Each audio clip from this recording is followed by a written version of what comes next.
किन्नर चुड़ैल। गोरखपुर नाम का एक गांव हुआ करता था। उस गांव में ज्यादा लोग नहीं रहते थे। उस गांव में एक गर्भवती विधवा औरत रहती थी। उस औरत का नाम कमला था। कमला अपने घर में अकेली रहती थी। उसके पति की सारी जायदाद उसके नाम हो गई थी, पर सभी गांव वाले उस औरत को मनहूस औरत समझा करते थे और सभी उससे नफरत किया करते थे।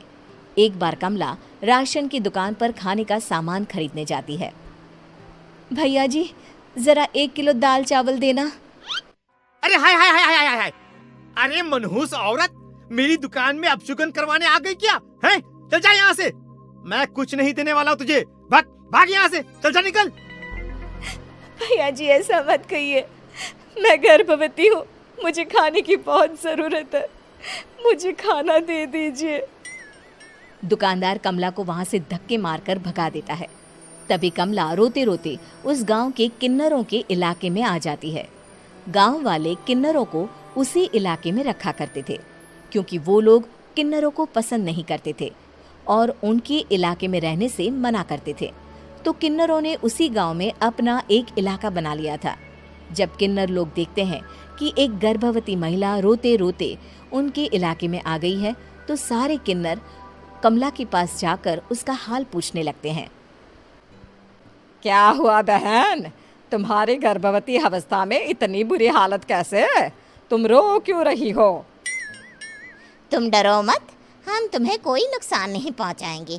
तुम शांत होकर सब बताओ कि हुआ क्या है। मैं कमला हूँ। मैं गांव के दूसरे इलाके से आई हूँ। 2 महीने पहले ही मेरे पति की मौत हुई है।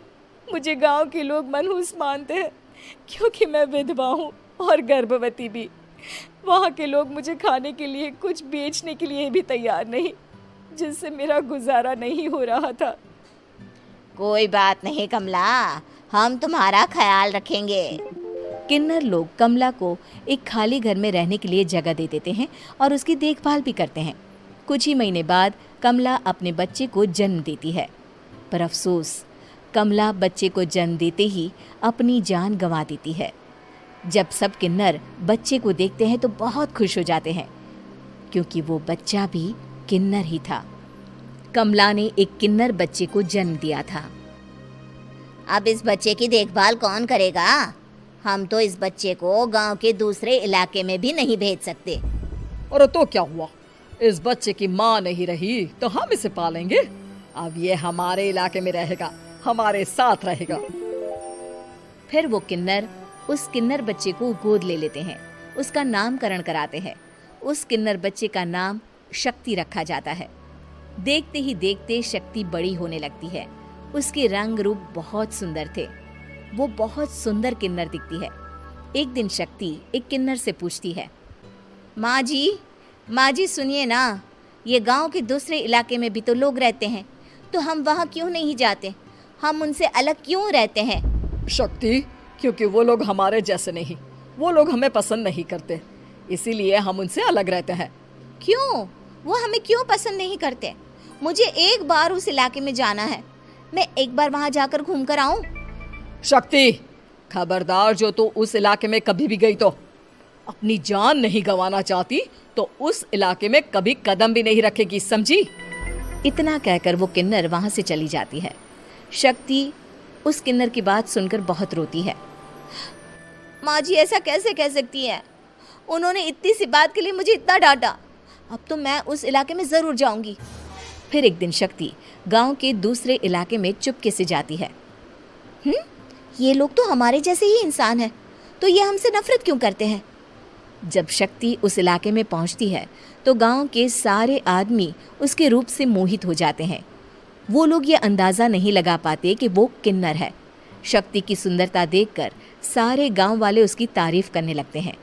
तभी गांव का चक्कर लगाने गांव के जमींदार का बेटा हर्ष वहां पहुंचता है। हर्ष भी दिखने में बहुत सुंदर होता है। जब हर्ष ने शक्ति को देखा तो वो भी उससे मोहित हो गया, और जब शक्ति की नज़र हर्ष पर पड़ी तो वो हर्ष को देखकर मोहित हो गई। आपको पहले कभी इस गांव में देखा नहीं। इस गांव में आप नए हैं क्या? जी नहीं, वो मैं बस। तभी शक्ति बोलते बोलते रुक जाती है और मन में सोचने लगती है, अगर मैंने इनको बता दिया कि मैं दूसरे इलाके से आई हूँ तो वो समझ जाएंगे कि मैं किन्नर हूँ, इसलिए मुझे इनसे झूठ ही बोलना पड़ेगा। शक्ति हर्ष को कहती है, जी हाँ, मैं इस गांव में नई आई हूँ, यहाँ अकेली रहती हूँ। वैसे आप कौन है? आप भी इसी गांव में रहते हैं? जी हाँ, मैं इस गांव के जमींदार का बेटा हूँ। आपको किसी भी चीज की जरूरत पड़े तो आप मुझे बता देना, मुझे अच्छा लगेगा। ऐसे ही शक्ति और हर्ष एक दूसरे से रोज मिलने लगते। वो दोनों अपने प्यार का इजहार करने एक दूसरे से मिलने जाते हैं। तभी शक्ति का पीछा करते करते एक किन्नर वहां आ जाती है। शक्ति, मैं तुमसे बहुत प्यार करता हूँ। मैं तुमसे शादी करना चाहता हूँ। क्या तुम मुझसे शादी करोगी? हाँ हर्ष, मैं तुमसे शादी करूँगी, पर मैं तुमको अपने बारे में एक सच्चाई बताना चाहती हूँ जो मैंने तुमसे छुपा कर रखी है। तभी उनके बीच में ही वो किन्नर आ जाती है। शक्ति, तेरी हिम्मत कैसे हुई ऐसा करने की? वो किन्नर शक्ति को खींचकर गांव के जमींदार के पास ले जाती है। हर्ष भी वहां शक्ति को बचाने के लिए पहुंच जाता है। जमींदार शक्ति और हर्ष के प्यार के बारे में सुनकर गुस्से में आ जाता है और शक्ति को गांव के बाहर निकालने की सजा देता है। शक्ति ये बात सहन नहीं कर पाती और कुएं में कूदकर अपनी जान दे देती है। जमींदार हर्ष की शादी गांव की एक लड़की से करवा देता है, पर हर्ष इस शादी से खुश नहीं होता। शक्ति अपना बदला लेने के लिए मरने के बाद किन्नर चुड़ैल बन जाती है। अब मैं इन गाँव वालों को नहीं छोड़ूंगी, अब इनसे मैं अपने प्यार का बदला लूंगी। किन्नर चुड़ैल गांव वालों को परेशान करना शुरू कर देती है। एक बार वो रात को गांव के खेतों में पहुंच जाती है और वहां आग लगा देती है। सारी फसल जल के राख हो जाती है। जब एक आदमी रात को उठकर देखता है कि खेत में आग लग गई है तो वो वहां पहुंच जाता है। वो देखता है कि खेतों के बीचों बीच एक किन्नर चुड़ैल खड़ी है और वहां खड़े होकर ताली बजा रही है। गांव वाला किन्नर चुड़ैल को देखकर बेहोश हो जाता है। जब सुबह उस आदमी को होश आता है तो वो सीधा जमींदार के पास जाता है। अरे जमींदार साहब, अरे वो किन्नर चुड़ैल ने मेरी सारी फसल जला दी। अब मैं क्या करूंगा? क्या होगा मेरा? जमींदार चुड़ैल किन्नर का नाम सुनते ही सब कुछ समझ जाता है। अब वो बहुत डर जाता है। उसी रात को जब जमींदार डर के मारे अपने कमरे में सो नहीं पाता, तभी वहां अचानक से किन्नर चुड़ैल आ जाती है। किन्नर चुड़ैल जोर जोर से जमींदार के आगे खड़ी होकर हंसने लगती है और ताली बजाने लगती है। जमींदार उस डरावनी किन्नर चुड़ैल को देखकर बहुत डर जाता है। तूने मेरे साथ बहुत बुरा किया, अब मैं तुझे जान से मार दूंगी। नहीं नहीं नहीं नहीं नहीं, मुझे माफ कर दो, मुझे मत मारो। मैं कभी ऐसा दोबारा नहीं करूंगा। अब तुम जो बोलोगी वही मैं करूंगा। ठीक है, मैं चाहती हूँ कि किन्नर इलाका गांव के इलाके से जुड़े और गांव का कोई भी आदमी किन्नर समाज से द्वेष ना करे, उससे नफरत ना करे, नहीं तो मैं सारे गांव को मार दूंगी।